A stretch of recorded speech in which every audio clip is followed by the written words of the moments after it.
Good morning বন্ধুরা, কেমন আছো তোমরা সবাই? আই হোপ তোমরা অনেক ভালো আছো। আমিও কিন্তু ভীষণই ভালো আছি। আমি খুশি আর তোমরা দেখছো খুশিস লাইফস্টাইল। আর আজকে না হচ্ছে রবিবার, আর এখন 8টার মতন বাজে। এখন থেকে কিন্তু তোমাদেরকে সাথে নিয়ে একটা সুন্দর ভিডিও স্টার্ট করছি। আই হোপ তোমাদের দেখতে অনেক বেশি ভালো লাগবে, আর পুরো ভিডিওটা কিন্তু শেষ পর্যন্ত দেখার অনুরোধ রইল।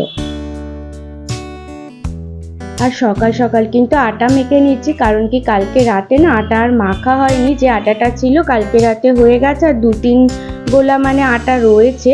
সেই জন্য আজকে তো সকালে সবাই রুটি খাবে, সৌম্যর যেহেতু ছুটি আছে, সেই জন্য কিন্তু আরেকটু আটা মেখে নিচ্ছি, তাহলে সবার কিন্তু হয়ে যাবে। আর একটু বেশি করেই মাখছি, তাহলে রাত্রিরে আর মাখতে হবে না।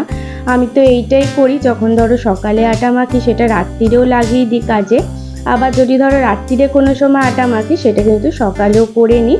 এরমভাবে কিন্তু ফ্রিজে রেখে দিলে একটা কন্টেনারের মধ্যে বেশ ভালোই থাকে, তাহলে 2-3 বার কিন্তু আটা আর মাখতে লাগে না।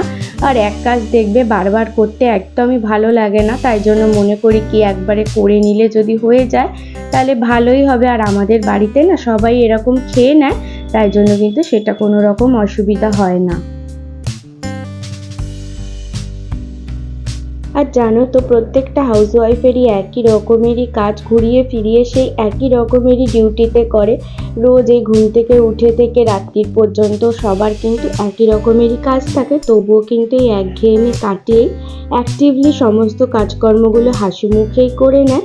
কিন্তু কেউ যদি একটু প্রশংসা করে না, তাহলে দেখবে কাজগুলো করতে আরও বেশি ভালো লাগে। তো অনেকে আছে না কাজকর্ম করেও কোনো নাম পায় না, যে বলে সবাই হাজব্যান্ডরা এসেছে কি করে সারাদিন, কিন্তু যে হাউসওয়াইফরাই বুঝবে কি করে সারাদিনে, তারা কিন্তু একটুও বিশ্রাম নেয় না। আর বলতে গেলে কি বলতো, ছেলেরা তো কাজকর্মে যায়, বাইরে বন্ধু বান্ধবদের সাথে আড্ডা দেয়, একটুখানি গল্প টল্প করে, কিন্তু মেয়েদের তো সেই একই কাজকর্ম করতেই থাকতে হয়। হয়তো একটু ফোন নিল, তারপরে আবার সেই কাজ করতেই হবে। তো যাই হোক, আজকের ভিডিওটাতে কিন্তু শেয়ার করছি রোজের কাজকর্মগুলো। আর দেখো সকালের টিফিনটা করে নিচ্ছি, 2টো রুটি হয়েছে আর কি, আর পেঁয়াজ দিয়ে আলু ভাজা করেছিল, ঘুগনি হয়েছিল, আর দুধ চা। এই সকালের দুধ চাটা খেতে না আমার এত ভালো লাগে, মানে আমি সকালে একটু চিনি দিয়েই চাটা খাই, কারণ রুটি খাবো সেই জন্য। আর সন্ধ্যেবেলায় তো চিনি ছাড়া চা খাই, সেটা অতটাও ভালো লাগে না, কিন্তু চিনি খাওয়া না সত্যি ভালো নয়। তো আমি চিনি ছাড়া খেয়ে খেয়ে অনেকটা ফল পেয়েছি। তো চিনি খেলে না গ্যাস অম্বলটা একটু বেশি হয়। আর কালকে রাতে জানো তো এত জ্বর এসেছিল, তাই জন্য সৌম্য আবার এই ব্ল্যাঙ্কেটের কভারটা বার করে দিয়েছে। সামনে তো কাঁথা কিছু ছিল না, কারণ কি শীত চলে যেতে না সব তো কাছাকাছি করে তুলে রাখা হয়ে গিয়েছিল। আর এইটা একটু সামনে ছিল বক্স খাটে, সেই জন্য রাত্রিরে সৌম্য বার করে দিয়েছে। আর ওর তো মানে গরম লাগছিল, সেই জন্য একটু এসিটা চালিয়েছিল, আর আমার ভীষণ শীত করছিল, সেই জন্য কিন্তু ওইটা গায়ে দিয়েছি, তাতে করে অনেকটাই শরীরটা ভালো লাগছিল। আর তারপরে তো এসি বন্ধও করে দিয়েছি, কারণ এত কাঁপুনি দিচ্ছিল না, সেই জন্য। তো বিছানাটাও না গুছিয়ে নিচ্ছি তাড়াতাড়ি করে।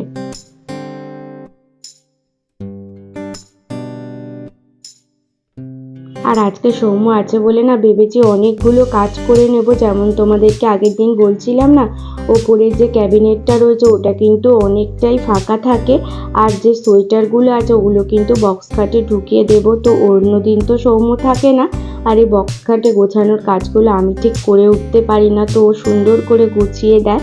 সেই জন্য আমি ভাবলাম কি যে আজকেই ভালো দিন আছে, যে ও বাড়িতে আছে আর কাজটাও সেরকম রান্না বান্নার নেই, তাহলে এই সোয়েটারগুলো সব নামিয়ে নিই, তাহলেও বক্স খাটে ভরে দিতে পারবে।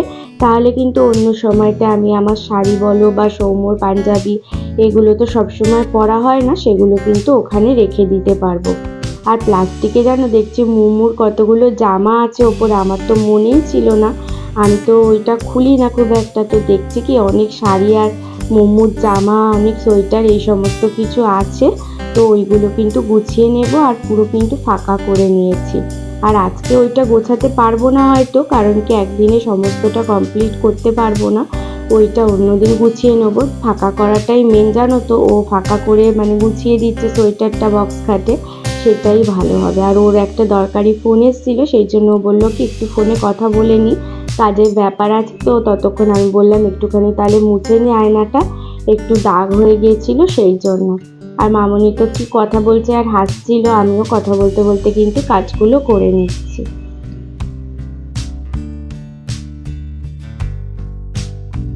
আর আজকে এত পর্যন্ত ভিডিওটা যদি আমার কোনো নতুন বন্ধু দেখে থাকো তাহলে কিন্তু অবশ্যই আমাকে একটা কমেন্ট করে জানিও তোমাদের ভিডিওটা দেখতে কেমন লাগছে। আর যদি ভালো লাগে অবশ্যই কিন্তু একটা লাইক করো।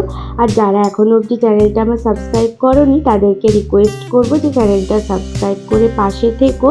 আর পাশের বেল আইকনটা অবশ্যই প্রেস করে দিও, তাহলে ভিডিও দিলেই কিন্তু সবার আগে তোমাদের কাছে চলে যাবে। আর যদি অনেক ভালো লাগে বন্ধু ফ্যামিলি আত্মীয় স্বজনের সাথে কিন্তু শেয়ার করতে পারো।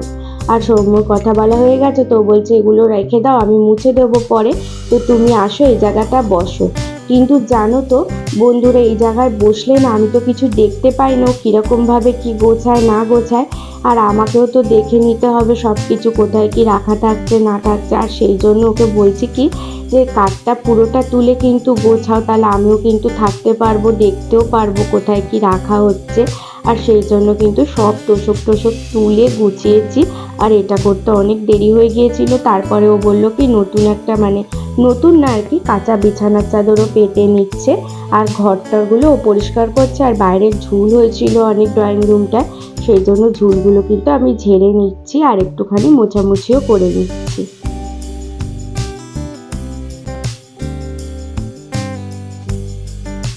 আর আমি যে অন্নমায়ের ছবিটা কিনেছিলাম না, এটা কিন্তু যখন সঞ্জয় কাকু এসেছিল মেন গেটটা পালিশ করতে, তখন কিন্তু কাকুকে দিয়ে ড্রিল করিয়ে নিয়েছিলাম, দিয়ে কিন্তু এই রান্নাঘরের ওপরে রেখে দিয়েছিলাম আর কি আটকিয়ে। আর এই ফুলটা জানো তো রথের মেলা থেকে কিনেছিলাম, এটা 50 টাকা নিয়েছিল। আর সুশান্তদা বলছিল কি ক্যানিং স্ট্রিটে অনেক ফুল পাওয়া যায় একটু কম দামের মধ্যে, কোনো সময় বলছিল যে নিয়ে যাবে, ওখানে কিন্তু অনেক ফুল কিনবো। আর এই মেলায় অনেক দাম ছিল ফুলে, সেই জন্য কিন্তু অনেক ফুল কিনতে পারিনি, এই জন্য ফুলের স্টিকটা কিনেছিলাম। ওই যে পেপার দিয়ে বানিয়েছিলাম এর আগের ফুলটা, ওইটা নোংরা হয়ে গিয়েছিল, আর পেপার তো কাচা যাবে না, সেই জন্য ওটা ফেলে দিয়েছি। দিয়ে কিন্তু এই ফ্লাওয়ার ভাসটার মধ্যে ফুলের টবটা লাগিয়ে নিয়েছি। এরপরে কিন্তু মুছে নিচ্ছি ভালো মতন করে। আর সৌম্য বাড়িতে থাকলে জানো তো অনেক হেল্প করে আমার, তো ঘরের সমস্ত ফার্নিচারগুলো যেহেতু ধুলো নোংরা হয়ে গিয়েছিল ও কিন্তু পরিষ্কার করে দিচ্ছে। আর বাইরেটা এদিকে আমি করে নিচ্ছি, আর মামনি রান্না করছে দেখছো। চারিদিকে সবাই মিলে মিলিয়ে ঝুলিয়ে করলে কিন্তু অনেক তাড়াতাড়ি সমস্ত কাজকর্মগুলোও হয়ে যায়। আর একা হাতে করলে কিন্তু অনেকটাও বেশি দেরি হয়ে যায়।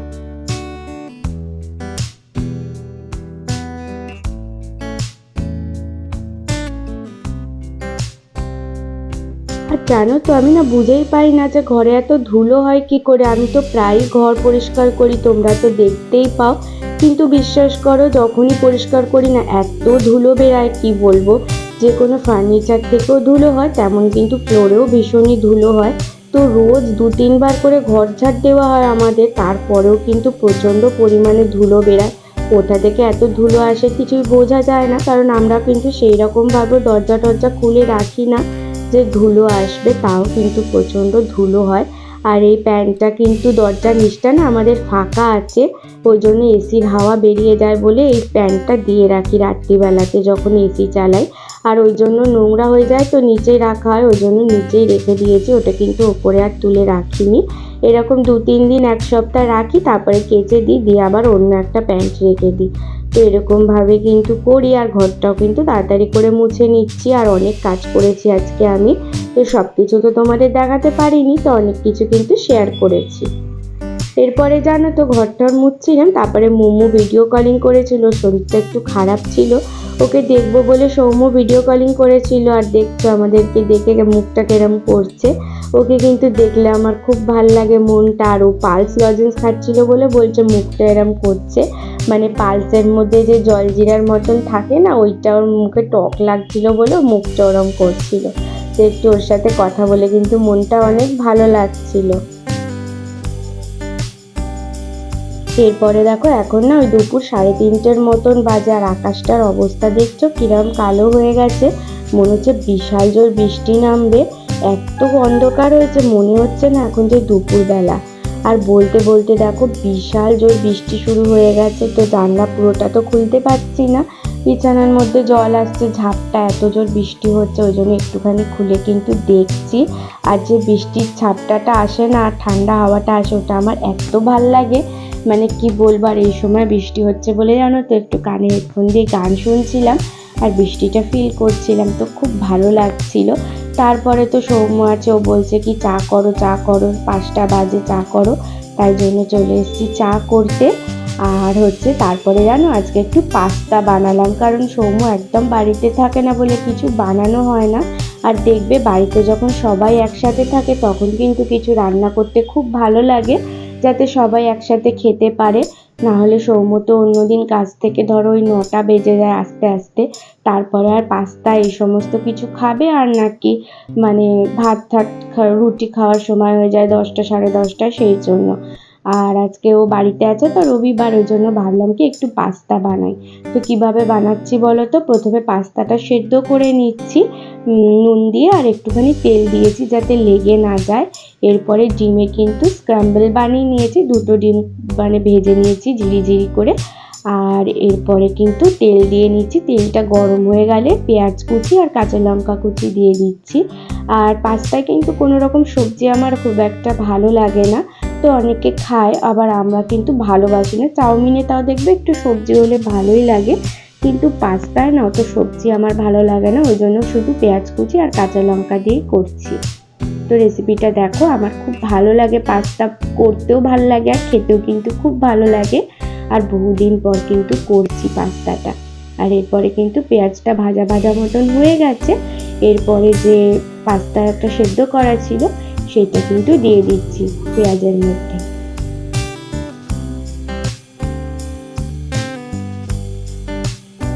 আর ডিমের যে ভুজিটা করেছিলাম ওটাও কিন্তু দিয়ে দিচ্ছি, দিয়ে একটু নাড়িয়ে নেবো, নালে জানো তো নিচে যে পেঁয়াজটা আছে ওটা আবার লেগে ধরবে, সেই জন্য একটুখানি নাড়িয়ে নিই, তারপরে একে একে ইনগ্রিডিয়েন্টসগুলো দিয়ে দেবো, সেগুলো তোমাদের সাথে শেয়ার করব।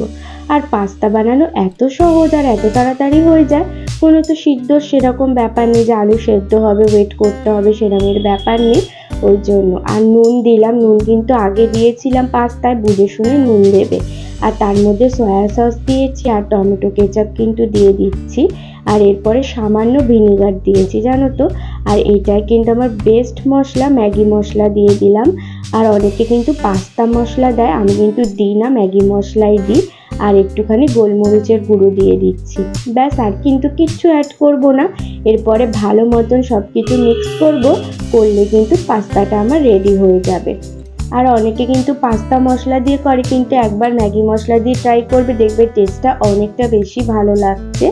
আর গোলমরিচের গুঁড়ো করার সময় নেই, সেই জন্য কিন্তু সৌম্যকে বলেছিলাম গুঁড়োর একটা প্যাকেট কিনে আনো, তো গোলমরিচের গুঁড়োর প্যাকেট কিনে এনেছে, করে নিয়েছি। আর এত টেস্টি হয়েছিল খেতে, কি বলবো, সবার কিন্তু খুব ভালো লাগছিল খেতে। আর আমি জানো তো ওই ম্যাকারনিটাই করি, এই পাস্তাটাই প্রথমবার করলাম। আমাদের যে সামনের দোকানটা আছে ওই দোকানে ম্যাকারনিটা ছিল না, বাড়িতে কতগুলো ছিল সেগুলো দিয়ে দিয়েছিলাম।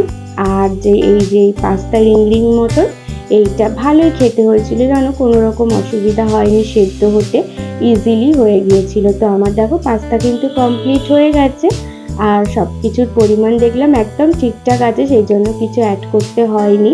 নুনটা কিন্তু প্রথমে অনেকটা দেবে না, সয়া সসেও নুন থাকে, সেই জন্য লাস্টে কিন্তু অ্যাড করবে যদি নুনটা কম মনে হয়। এরপরে কিন্তু সার্ভ করে দিচ্ছে মামনি। আমি বললাম কি রান্না করেছি, তুমি একটুখানি 4 জনে বেড়ে নি চলো, তাহলে ভালো লাগবে। আর আজকে এখানে ভিডিও শেষ করলাম, সবাই ভালো থেকো, টাটা।